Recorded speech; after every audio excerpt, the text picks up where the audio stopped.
Merci. Merci beaucoup. Merci, merci. Je préfère vous dire merci maintenant parce qu'après, on ne sait pas ce qui va se passer. Hein. Comme il disait mon copain Kawito, il vaut mieux un oiseau dans la main que deux qui volent en l'air. Enfin bon, mesdames, mesdemoiselles, messieurs, bonsoir et merci. Tout commencement a un début. Et réciproquement, c'est le contraire. Voilà une pensée forte que je vous avais réservée pour cet après-midi.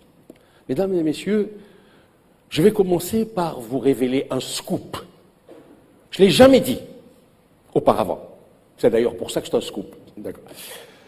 Alors, je vous l'annonce ici et maintenant, je suis pied noir. Et en plus, je suis né à Alger.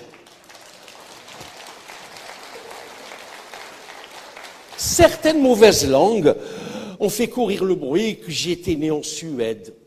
D'autres ont dit en Norvège. Certains autres plus audacieux ou malveillants ont dit au Danemark. Il y en a plus généralistes, ils ont dit en Scandinavie. Je ne savais même pas qu'elle existait, celle-là.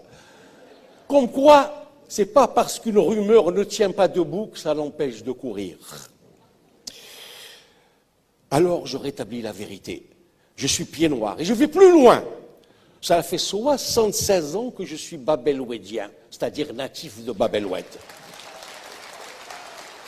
Mais, comme beaucoup d'entre vous, j'ai quitté Alger en 62. Mais Bab-el-Oued, lui, ne m'a jamais quitté. J'ai parfois payé cher cette identité, surtout lorsque on a dû regagner, après le rapatriement, la patrie, justement, qui n'a pas toujours été une mère pour nous. Mais voyez comme le hasard me sert. Nous sommes très peu de par le monde à pouvoir jouer sur les mots qui désignent le lieu de notre naissance. Moi, je peux. Je m'explique. Je suis né à Bab-el-Oued, c'est-à-dire à la lettre, étymologiquement, la porte de l'Oued, la porte de la rivière. Et je peux dire aussi, au propre comme au figuré, que c'est à cette rivière, à cette Oued, que j'étanche ma soif. Je n'ai jamais eu à retrouver mes racines, comme on dit quand on parle des minorités visibles et non visibles, des différences, de la diversité. Mes racines, je les connais. Où que je suis, je sais d'où je viens. Et pour employer une expression un peu pompeuse et à la mode, j'ai jamais eu à me ressourcer. La source, je m'abreuve, je la connais. Cependant, attention, quand je vous dis que je suis pied noir, je n'y mets aucune ostentation. Non, je n'annonce pas mon origine comme un signe de supériorité de quelque sorte, que ce soit ma pied noiritude, comme dirait Ségolène Royal après la bravitude. Après noiritude, ne me donne aucun privilège, aucun avantage, ni prédominance sur qui que ce soit. À la rigueur, je peux dire qu'en tant qu'Algérois, je suis peut-être plus intelligent qu'un Oranais. Plus subtil qu'un Constantinois. Mais tout ça, je ne le dis jamais. Chacun est ce qu'il est. Je suis né pied noir, comme Victor Hugo est né à Besançon, comme Balzac est né à Tours, comme Molière est né à Paris, comme Einstein est né à Ulm. Voilà, tout cela, on est tous égaux. Tout cela, ils sont tous égaux à moi. C'est dans cet esprit de simplicité et d'humilité que je vois les choses. La seule supériorité que j'ai sur Victor Hugo, par exemple, c'est que moi, je connais Besançon, mais lui, il ne connaît pas Bab-el-Oued. Ouais. Toutes ces considérations m'ont paru utiles et nécessaires, car je vais vous parler de Bab-el-Oued, mon quartier. J'allais dire mon territoire. C'est une difficile entreprise, car chacun voit son quartier avec ses mots, ses élans, sa nostalgie propre, sa mélancolie, ses repères, tout ce qu'il est avec sa personnalité. Ce quartier, je l'ai connu avant le 23 mars 62 et après le 23 mars 62. Pourquoi le 23 mars? Parce qu'il m'apparaît que c'est une date charnière. Mais en l'occurrence, je crois que je ne vous apprends rien. Comment vous décrire Bab-el-Oued? Ya Rabbi al-Hanin. Alors, mesdemoiselles et messieurs, je vais me lancer dans une litanie de poncifs et de lieux communs, de clichés, auprès desquels les lapalissades sont des bijoux d'originalité. En plus, je serai subjectif, partial, de parti pris. Chacun son Bab el-Oued, comme chacun son type d'homme ou de femme. Chacun ses goûts. On ne peut pas discuter des goûts et des couleurs. Pour moi, Bab el-Oued, c'était la vie. C'était un monde à lui tout seul. Du point de vue de la météorologie, il y avait 2 saisons à Bab el-Oued. Il y avait un hiver tiède et un été brûlant. La Méditerranée lui faisait l'honneur de venir mourir à ses pieds et de recommencer à vivre sur le boulevard Front de Mer, de Padovani et Prado-Plage, du quartier Nelson, jusqu'au stade de la Consolation, au stade Marcel Cerdan, où nous pouvions, en poussant un peu plus, contempler le rocher des 2 chameaux et faire quelques oursins là-bas pour les manger. Évidemment, la mer et le soleil habitaient Bab el-Oued, comme le froid habite la Sibérie. La mer et le soleil sont les 2 premiers habitants de Bab el-Oued. C'est aussi de la mer et du soleil que je tiens plus ou moins mon atavisme, en dehors de mes parents. Bab el-Oued avait ses places, ses monuments et ses repères. De mon balcon, qui plongeait sur l'avenue de la Bouzaréa, la rue Franklin, je voyais les 3 horloges qui n'ont jamais donné l'heure, à ma connaissance, mais qui servaient de lieu de rendez-vous. On se disait, bon, on se voit à telle heure. L'autre, il disait, où, Ahmar, aux 3 horloges, qu'est-ce que tu veux de mieux? Mais c'est vrai, dans le désordre des souvenirs qui investissent pêle-mêle ma mémoire, je revois la Basseta, quartier cher à Cagayous, de Gabriel Robinet. Quand je montais à la Basseta, je ne me lassais pas de contempler le lavoir. Certes, ce n'était pas l'Arc de Triomphe ou les collines de Buren, mais je lui accordais l'importance d'un haut lieu, sanctuaire d'une laverie antique. J'ai vu quelques femmes, le battoir à la main, jacassant et cancanant, frappant le linge, le tremper dans le bassin, le rincer et le placer dans la corbeille. Ça, je ne le verrai plus. Je ne le verrai plus. C'est peut-être des détails qui vous paraissent bébêtes et ridicules, mais moi, c'est cher à mon cœur. Je me souviens de la place de Lièvre et de son kiosque, de l'église Saint-Joseph au Régnier-l'Abbé Castera. Je me souviens du magasin Tuduri, avec son comptoir de bocaux multicolores et de bonbons divers et variés, qui nous semblent être la caverne d'Ali Baba des douceurs. Bab el-Oued avait ses Champs-Élysées, c'était l'avenue de la Bouzaréa. Voie royale du faubourg, qui partait du marché de Bab el-Oued pour finir à l'avenue de la Marne, le tramway s'y pavanait avec sa perche électrique. Sur l'avenue de la Bouzaréa, j'avais mon quartier général. C'était la grande brasserie des Soliveres père et fils. C'est à la grande brasserie que j'ai fait la connaissance de Kawito. Je ne peux pas évoquer Bab el-Oued, je ne peux pas, c'est impossible, sans vous parler de Kawito. C'est une condition impérative et sine qua non. Parce que Kawito, je le regrette beaucoup, je le regrette énormément, je le regrette énormément. D'abord parce qu'il ne m'a pas rendu l'argent qu'il me devait. Bon, mais enfin, ça c'est l'argent, ça rentre, ça sort, ça rentre, ça sort. Personnellement, je préfère quand ça rentre. J'ai l'impression qu'on le sent mieux. Je le regrette aussi parce que c'est tout une partie de ma jeunesse qu'il incarne dans mon parcours. Un jour, je rentre à la grande brasserie, comme ça, pour demander des nouvelles, et je vois autour d'une table 4 types qui jouaient aux cartes dans une ambiance de monastère, dans un silence de bénédictin. Des pieds noirs qui jouent aux cartes sans ameuter les immeubles voisins. Ça, c'est plus que paranormal, extraordinaire, d'un autre monde. C'est sidéral, c'était tout sauf normal. Il y avait Kawito, il y avait Pastafagoul, il y avait Fartas le Chauve, et un 4e joueur qui était Borgne. On n'avait jamais vu avant ce Borgne-là, à la Grande Brasserie, on n'avait jamais vu ce Borgne. Bon, je demande, la partie se déroule dans une ambiance où si tu glisses, tu tombes. Attention. Je demande à un copain, mais qu'est-ce qu'il joue là? Qu'est-ce qu'il joue? Ils jouent des lingots, ils jouent des maisons, ils jouent leur père, ils jouent leur mère. Il me dit non, pire que ça. Ils jouent un demi-panaché pour 4. Putain, je dis, alors là, ça va saigner.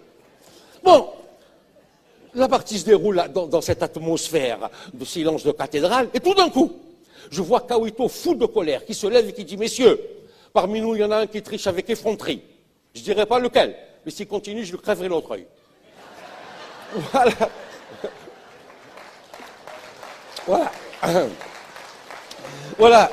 Voilà comment j'ai connu Kawito, et nous avons sympathisé, et nous sommes devenus amis. Ah ben, je vous ai dit que j'habitais la rue Franklin, une rue perpendiculaire à l'avenue de la Bouzarea, à un lancer de pierre des 3 horloges. De mon balcon, je voyais les 3 horloges. À la rue Franklin se trouvait l'armée du salut. Je ne sais pas s'il y en a qui se souviennent de cette rue ou qui sont de Bab el-Oued, parce que je vois beaucoup de Nordiques.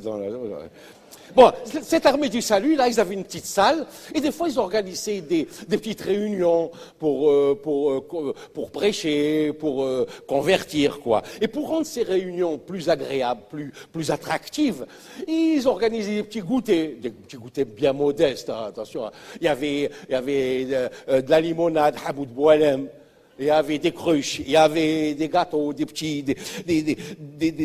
sélecto, des petits beurres et du café Nizière. Il y a de l'allée, ah ouais. Celui-là, je l'ai sorti du congélateur. Et tous les copains qu'il y avait là-bas, il y avait Kawito, Pastafagoul, Medjouni, Mustapha, Rachid, Boconfuso, Bombaleuil, Lopez, Ramirez, Sintès, Rodriguez, Martinez, Hernandez, Gomez, le fils au marchand de merguez. Tout cela, quand ils n'avaient rien à faire, c'est-à-dire assez souvent, on peut même dire tous les jours, ils allaient là-bas pour boire un petit coup à l'œil, c'est-à-dire 2 coups, quoi, un coup pour chaque œil. Bon. Et la coutume voulait qu'un salutiste monte sur une estrade pour nous tenir un discours sur le bien, sur le mal, sur le Nouveau Testament, l'Ancien Testament, le Nouveau... Et Kawito, il me dit, mais jamais il parle du testament de mon oncle, pour savoir s'il me laisse quelque chose, ce radin, c'est un moudjalab, tu là-bas. Et ce jour-là, voilà qu'un salutiste, il monte sur l'estrade pour nous sermonner. Il dit, mes bien chers frères, écoutez-moi bien. On commence par voler un œuf et on finit au bagne. Kawito me dit, putain, je mange plus d'œufs, c'est terminé. Et l'autre, il continue. On se laisse aller à une toute petite tentation et on devient un débauché. Tenez, par exemple, il vous suffira de fumer un tout petit cigare. Et à cause de ce petit cigare, je vois s'abattre sur vous toutes les catastrophes. D'abord, la paresse, le laisser aller, le farniente, et puis une chose, une autre, les fausses joies de la vie matérielle, l'alcool, l'ivresse, les plaisirs de la table, etc. Et puis une chose, une autre. Vous vous laisserez entraîner par la première femme nue qui va se présenter devant vous, avec une nuisette transparente qui descend jusque-là, et même des fois au lieu de descendre, elle monte jusque-là. Ensuite, ce sera la deuxième femme nue avec des porte-jartelles et des bas sans couture, parce que les collants, c'est dégueulasse. Et puis, ce sera la troisième femme nue avec une guêpière noire et un soutien-gorge en dentelle noire, ajourée, Barbara ou Anderbrass, qu'avec 2 jours plats, on arrive à faire des airbags. Et certainement, pour finir, dans toute son horreur, les perversions subtiles et démoniaques du libertinage avec ces femmes dévergondées, les vilaines, qui vont vous entraîner dans une bacchanale dégradante de jouissance au paroxystique. L'autre, Kawito se lève et dit, s'il vous plaît, ce petit cigare, là, on sait qu'on peut le trouver.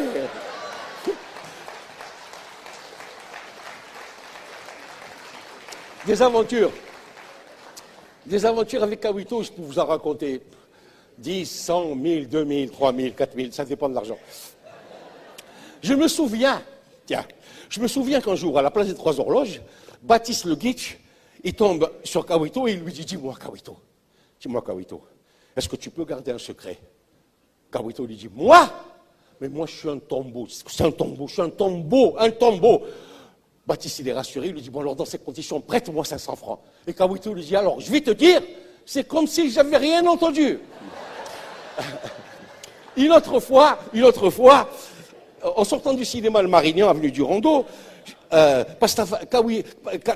sortais avec Kawito, et Pastafagoul se dirige vers lui et lui dit, dis-moi Kawito, le perroquet que tu m'as vendu, il devait vivre 10 ans, d'après toi. Kawito dit, ouais, absolument. Alors explique-moi, tu me l'as vendu il y a 1 semaine et il est mort hier. Alors, il dit, c'est qu'il a eu ses 10 ans hier. Ouais. Bon, je pourrais vous en... Bon, laissons pour le moment Kawito vivre sa vie et revenons à Bab el-Oued. À Paris, il y a les Parisiens. À Bab el-Oued, il y a les Bab el-Ouediens. C'était qui ces Bab el-Ouediens? C'était qui? On était qui? C'était un mélange de races, d'ethnies, de nationalités, de religion, de statut social, de mœurs et d'usages, d'us et coutumes, d'opinions politiques. C'était un melting pot de Français de France, d'Espagnols, de Juifs, d'Arabes, d'Italiens, de Maltais, de Kabyles, que sais-je encore. Chaque communauté, avec ses apports et sa culture, avait réussi à façonner un quartier à nul autre pareil. Les Italiens, par exemple, ils nous avaient donné, entre autres, 2 ou 3 glaciers de grande qualité, comme Arcangeli, avenue de la Bouzaria prolongée, à l'enseigne de Roma Glace, et Di Meglio, avenue de la Bouzaria, à côté du jouxtant le Bar Palace, il y avait également ce glacier. Et Grosoli, l'empereur, rue Lazerge. Les 3 pouvaient vous servir tous les parfums. Et surtout, le créponné, le fameux créponné au citron vert, qu'ici on appelle sorbet à Ouadé. Les Espagnols et les Mallorquins nous dispensaient leur charcuterie, leur spécialité. Les boulangers vous servaient la calentita, la mouna, les coca fondantes et craquantes. Les Arabes nous façonnaient leurs beignets comme Blanchette. Blanche qui était noire, à l'entrée du marché des 3 horloges, avec ses alabiyas, ses moukrot, ses bklawa, ses cornes de gazelle, etc.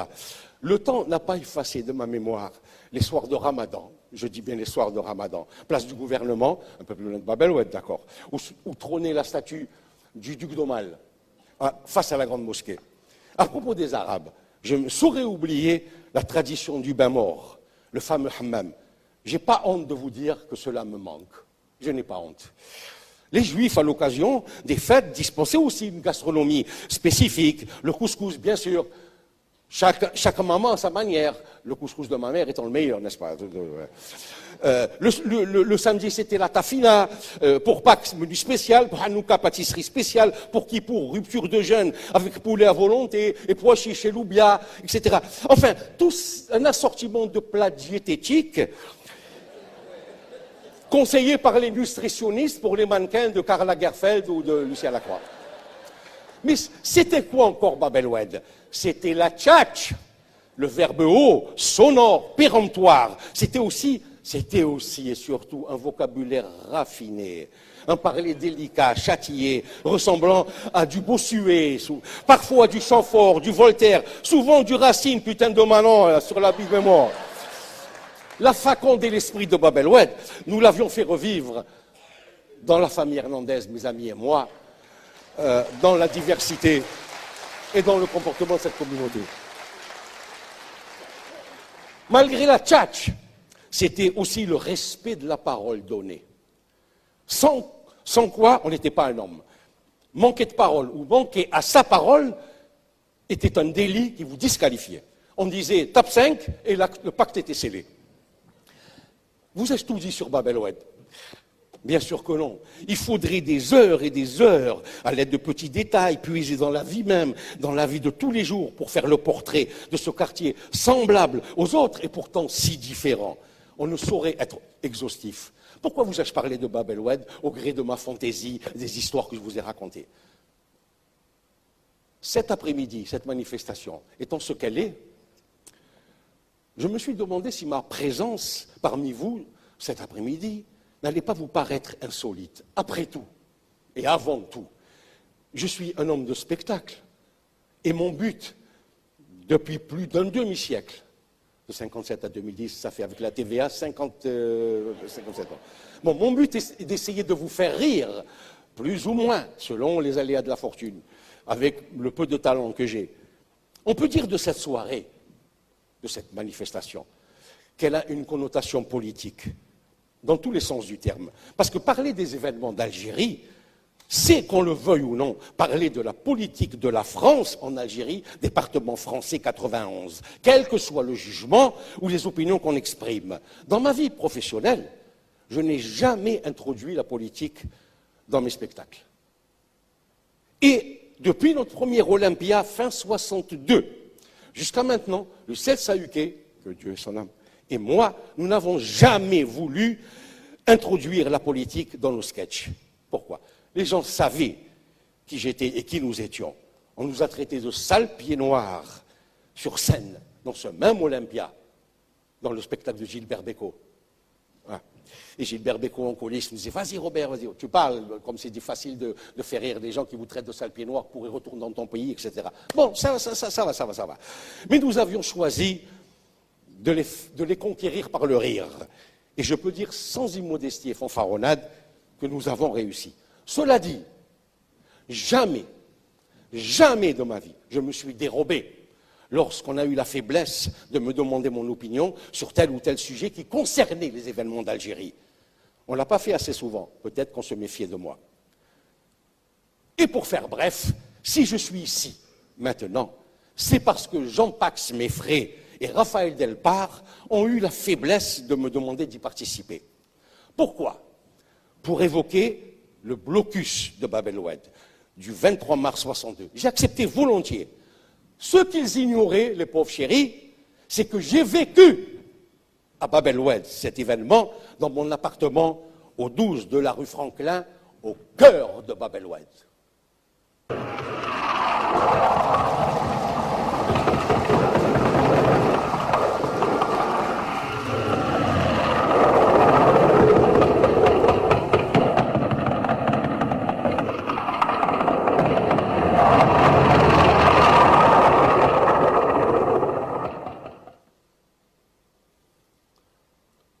Je souhaite que les choses soient claires. C'est un souhait, un vœu.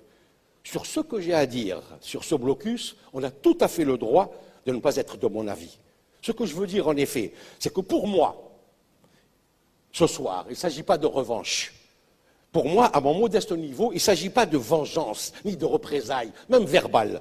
Et puis d'abord, ce serait une revanche sur quoi? La revanche, c'est de rendre l'appareil pour un mal qu'on a reçu. Je vais rendre l'appareil à qui?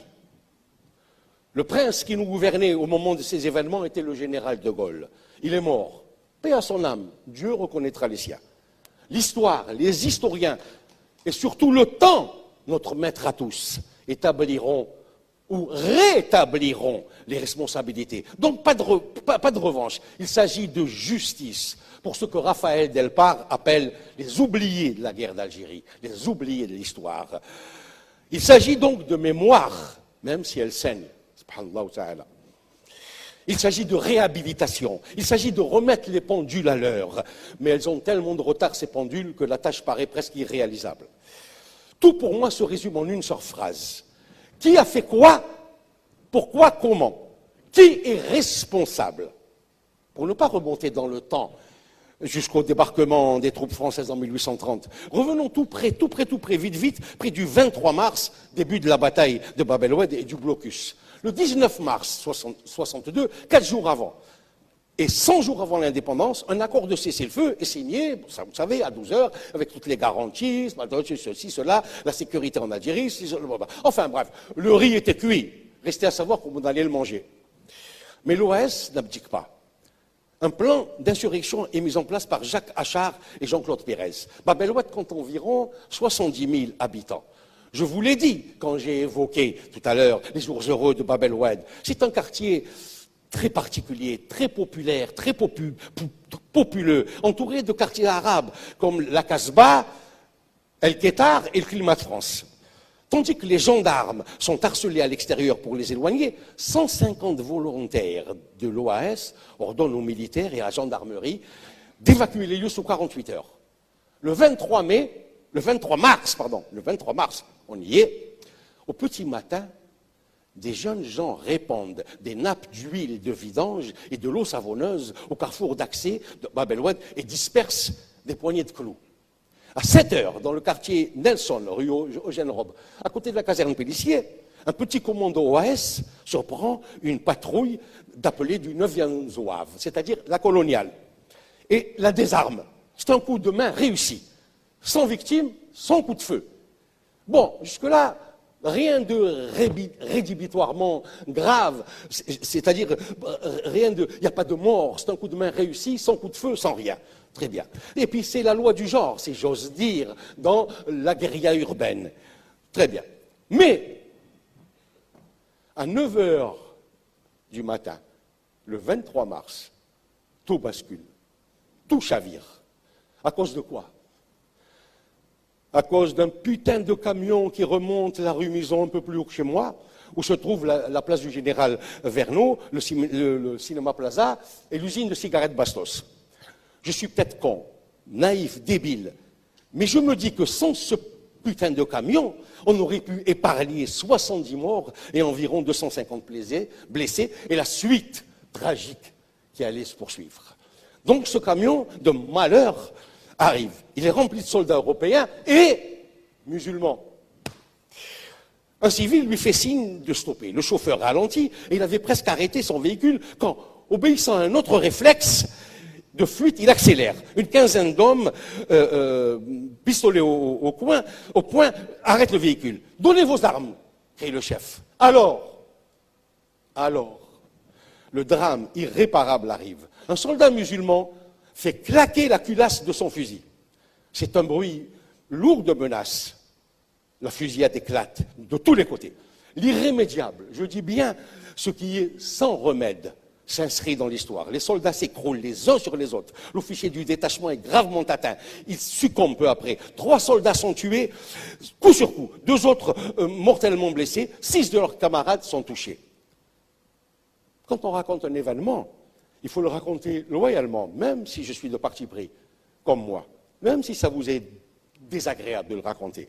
Plusieurs versions de cette fusillade ont été données. Est-ce que le soldat indigène a tiré? On ne sait pas. Est-ce qu'il a seulement fait claquer la culasse? On ne sait pas. Est-ce qu'il a présenté son arme de façon ambiguë et menaçante? Nul ne saura jamais. Poursuivons dans les suppositions crédibles et désagréables. Est-ce que le commando a perdu sa maîtrise? Est-ce qu'il est tout à fait innocent? On ne le saura jamais. Toujours est-il que, pour moi, je le répète de façon candide et niaise, ce camion de malheur a déclenché le blocus. La preuve, à 10 heures, à peine 1 heure plus tard, l'affaire est connue aux 3 horloges. Je suis descendu de chez moi, j'arrive aux 3 horloges, et c'était la consternation, à cause bien sûr des militaires tués et des innocents, parce qu'il y a dans toutes les guerres, c'est une lapalissade, dans toutes les guerres, il y a toujours des innocents qui payent. Et les gens sont atterrés, se doutant bien sûr des représailles. Il y a une chose qui a fonctionné merveilleusement à Hadji à Bab el-Oued, c'est le téléphone arabe. C'est la seule administration informelle et sans fonctionnaire qui n'a pas connu un jour de grève. Car la nouvelle se répand comme une traînée de poudre, c'est le cas de le dire. Les autorités militaires et civiles en sont informées, 10h30, 11h moins quart. Aussitôt, le quartier sera bouclé et isolé du reste du monde. La bataille de Bab el-Oued va commencer et le blocus s'installe. Et on va voir des soldats français assiéger des Français dans un quartier d'une ville française. Le général de Gaulle, voilà qu'il entre en scène, envoie une lettre à son Premier ministre, Michel Debré. Il lui écrit: mon cher Premier ministre, tout doit être fait sur le champ pour briser et châtier l'action criminelle des bandes d'Alger et d'Oran. Pour cela, sachez-le, j'ai entièrement confiance dans le haut-commissaire de la République et dans les forces de l'ordre. Veuillez le dire aux intéressés, bien cordialement, Charles de Gaulle. C'est clair, net et précis. Cette lettre, c'est l'arrêt de mort de Bab el-Oued et le désir d'en finir de façon la plus extrême avec l'Algérie française, personnifiée ici par Bab el-Oued, dernier bastion. On peut le dire sans hésiter, sans faire des plans sur la comète. De Gaulle est obsédé par l'OAS. Il veut exterminer l'organisation séditieuse, à 100 jours de l'indépendance, par n'importe quel moyen. Alors il engage une opération monstrueuse en programmant le bouclage de Bab el-Oued, quartier qui le nargue et qui manifeste son insoumission par n'importe quel moyen.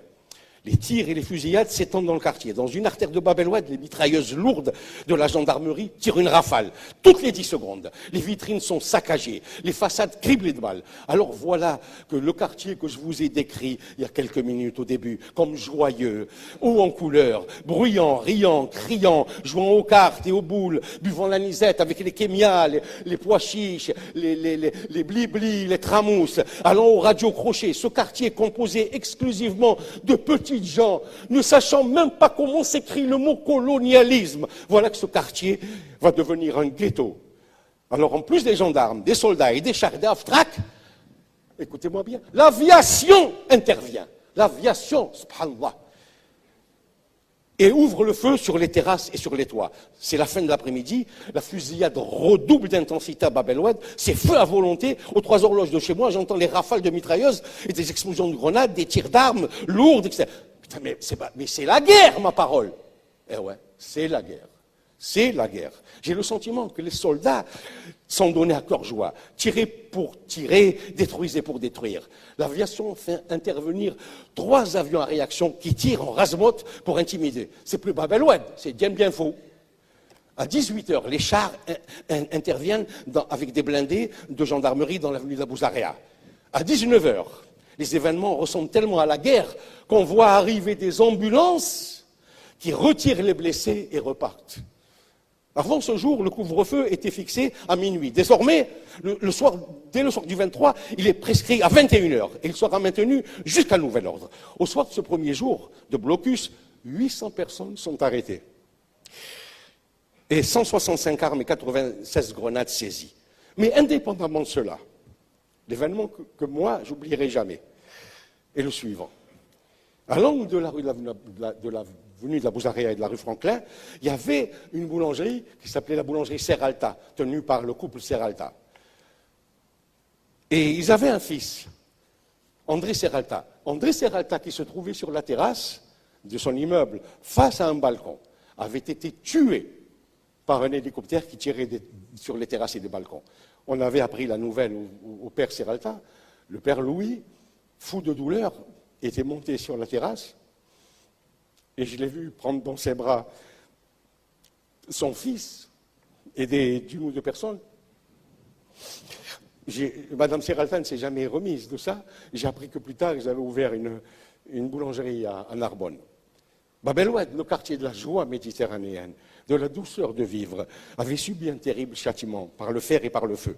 La puissance de feu était telle que les habitants se jetaient sous les lits, alors que leurs vitres volaient en éclats et que les balles de mitrailleuses 12-7 et les obus occasionnaient dans les murs des trous énormes. Ce que je vous dis, là, sur les dégâts, sur les violences, sur l'intensité des combats, c'est pas un caprice de mon esprit, c'est pas pour faire l'intéressant parce que vous êtes venus, les pieds noirs, que je remue les mécaniques. Non. Les photos existent, des documents existent, je n'invente rien, je minimise au contraire. Il existe des photos sur les résultats de ces attaques. Même peut-être des images filmées par le service civil, par le service des armées. De toutes parts, les blindés affluaient, vomissant des nappes de feu et de... Ils écrasaient les voitures. Ils écrasaient les voitures en stationnement. De quoi étaient coupables ces voitures? Ils montaient sur les trottoirs et éventraient les devantures. De quoi étaient coupables ces devantures? On ne le sait jamais. Derrière eux arrivaient les forces de l'ordre qui aussitôt investissaient maison après maison, se livrant à une perquisition sauvage, meubles brisés, matelas éventrés. Ils arrêtaient tout emmanage de porter des armes. Des centaines d'Européens étaient ainsi arrêtés et regroupés dans des camps à Beni Messous, Ben Akloun, Maison Carrée. Il y a eu environ 4000 personnes arrêtées. Pour compléter l'isolement, on coupa les 8000 téléphones qui reliaient encore les assiégés du reste du monde, ainsi que l'électricité. Les habitants furent privés de ravitaillement et avec le couvre-feu, impossible de se procurer les premières subsistances. Les forces de l'ordre reçurent la consigne de tirer sur tout ce qui bougeait. Et comble du comble, écoutez-moi, écoutez-moi, on a interdit l'accès du quartier aux médecins qui n'ont d'ordre à recevoir de personne, sinon du serment d'Hippocrate qu'ils ont donné. À 20h, il est établi qu'il ne restait plus qu'une vingtaine d'hommes de l'OS qui menaient un combat derrière-garde pour permettre à leurs amis rescapés de prendre la fuite par les égouts. À 21h, 9h du soir, des ambulances quittèrent le ghetto avec à bord les derniers résistants. La bataille était finie. Nicolas Lofredo, le maire de Bab el-Oued, que j'ai un peu connu, a laissé un témoignage à ce sujet. Il écrit « Nous sommes intervenus auprès des autorités en faisant remarquer que des bébés étaient en train de mourir. Un officier de gendarmerie me répondit « Tant mieux, plus on crèvera, mieux ça vaudra. » Et comme nous nous demandions qu'on enlève au moins les morts, il a éclaté « Vos cadavres, mangez-les !» Mais pour autant, le calvaire des habitants européens n'était pas fini. Et les fouilles systématiques se poursuivaient avec une hargne et une animosité inqualifiables. En métropole, cependant en métropole, on ignorait ce qu'était réellement Bab el-Oued. On ignorait que ces habitants étaient en grande majorité des ouvriers modestes, pour ne pas dire pauvres. On ignorait que 80% d'entre eux étaient communistes inscrits au Parti communiste et que, écœurés par l'attitude des communistes, ils avaient déchiré leur carte du Parti communiste français. Pendant 4 jours, Bab el-Oued allait vivre un véritable cauchemar. Pendant 4 jours, il sera isolé du reste du monde. Alors, la foule algéroise se presse devant les fils de barbelés qui ceinturent le quartier de Bab el-Oued et implore le service d'ordre de mettre fin au blocus devant le refus systématique des autorités qui tenaient à aller jusqu'au bout de leur vengeance. La solidarité pieds noirs s'organise en collectant des vivres pour les assiégés. Ces assiégés les hissaient à l'aide de coups fins tirés par des cordes jusqu'aux étages. Sans le savoir, les pieds noirs avaient inventé des nouveaux monte-plats. Mais bien sûr, la préfecture de police interviendra et interdira les collectes et le couvre-feu intégral sera maintenu. Le lundi 26 mars, Bab el-Oued avait pris le visage tragique de Budapest, méritant le nom de Bab el-Oued la martyre. Bab el-Oued la martyre. Ce n'était pas excessif. Mais le blocus était toujours maintenu. Alors, des tracts firent leur apparition. Encore aujourd'hui, je me demande comment ces tracts ont pu voir le jour dans cette période de précarité où les gens vivaient de privation, et encore pas tous les jours. Et quand on demandait à Kawito comment il allait, il disait comment je vais, comme une savonnette en diminuant. Tous ces gens-là vivaient de privation. Ces tracts conviaient la population du Grand Alger à se rendre dès 15 heures, drapeau en tête, dans le but d'infléchir le traitement inhumain infligé aux 70 000 habitants de ce quartier. Cette manifestation avait trois caractéristiques. Elle était pacifique, elle était pacifique, elle était pacifique.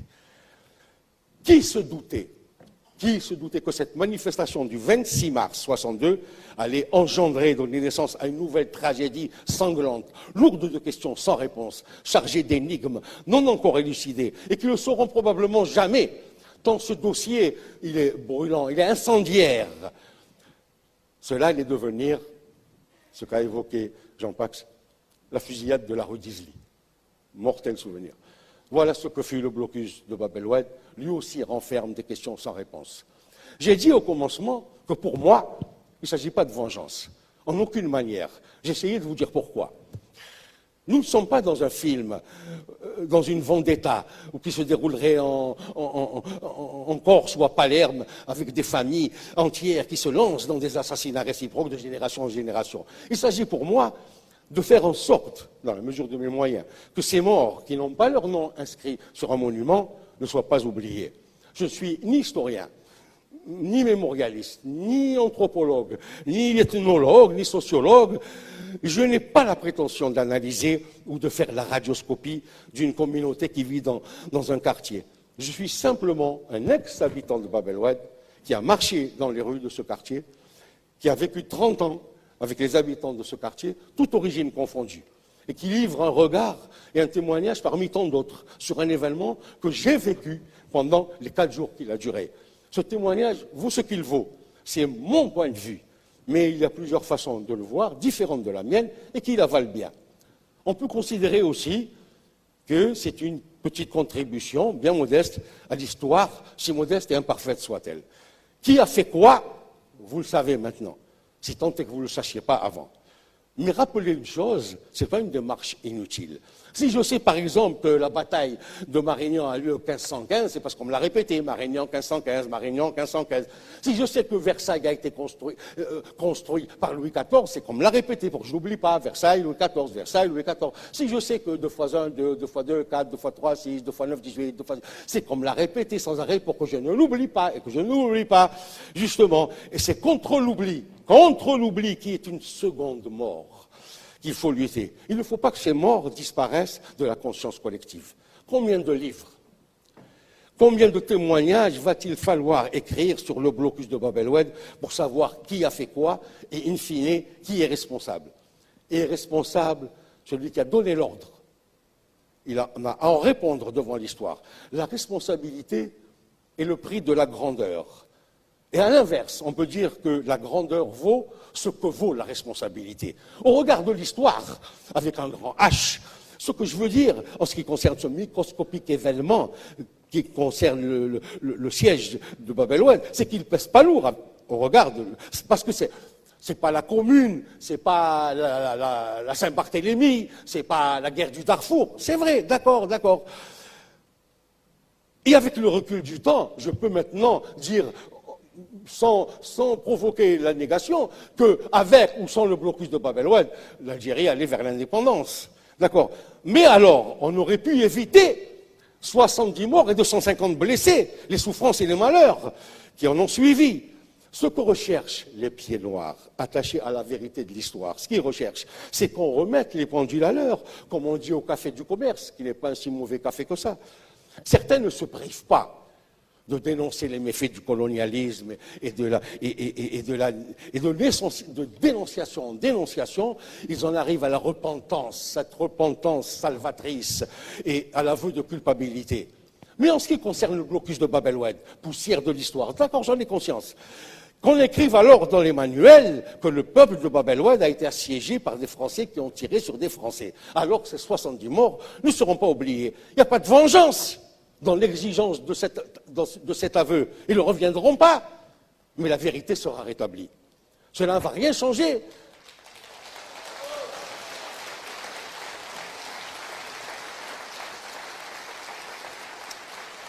Cela, amis, ça ne va rien changer au trou de la sécurité sociale, ni au bénéfice de la Société Générale, ni au prix de la baguette de pain dans les boulangeries. Mais cette réhabilitation fixera les choses pour la mémoire des pieds noirs. Voilà ce que j'ai voulu dire pour ma part. Je ne me fais aucune allusion sur la portée de mon intervention ce soir. Pourtant, le Talmud dit qu'un battement d'ailes de papillon à une extrémité de la planète peut avoir des conséquences à l'autre extrémité de la planète. Puisque l'histoire est écrite par les vainqueurs, d'accord, écrivons l'histoire à notre tour, et peut-être qu'à la longue, avec patience et longueur de temps, on fera rentrer un chameau par le chat d'une aiguille. Pour prendre congé de vous, je vais m'associer à un autre pied noir, M. Bisbal, pour lui emprunter ma conclusion. Quand le dernier d'entre nous partira, les mémoires partisanes se souviendront uniquement de ce qu'elles jugent nécessaire aux thèses qu'elles soutiennent et aux arguments qu'elles défendent, aux sentiments qu'elles affichent. On nous attribuera un rôle sympathique ou détestable, suivant les personnages qu'on voudra nous faire jouer. Quand le dernier d'entre nous partira, notre sentiment de vérité sur notre vie en ce bout de terre d'Afrique, où la volonté du destin conduisit nos aïeux, le chemin sera fait. Notre malheur engendré par des fracassantes et hypocrites déclarations se figera à jamais dans notre silence.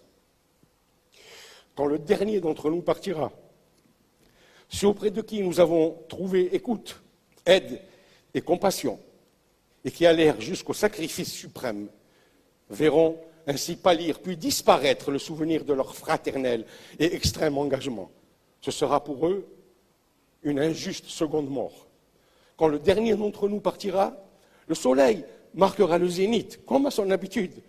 Les vagues n'arrêteront pas un seul instant de caresser le sable de la plage. Cela n'empêchera même pas la chute d'une aiguille de pin dans nos forêts méditerranéennes. Nous n'avons pas l'outrecuidance de penser que nous intéressons les dieux.